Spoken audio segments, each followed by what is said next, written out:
Yeah, we've made it across to Yardie Creek. Took us an hour and 20 from south Lefroy. Sandy's walked across the other side to get me coming through, so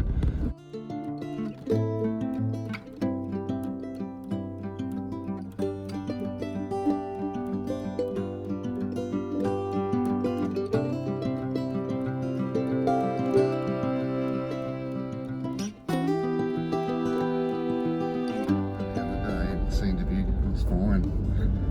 Just no more than a drive along the beach.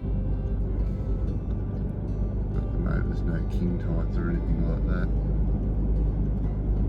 There has been a bit of rainfall, but not a lot.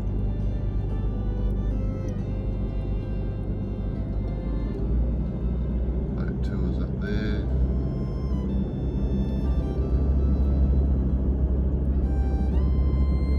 Just going to go for it.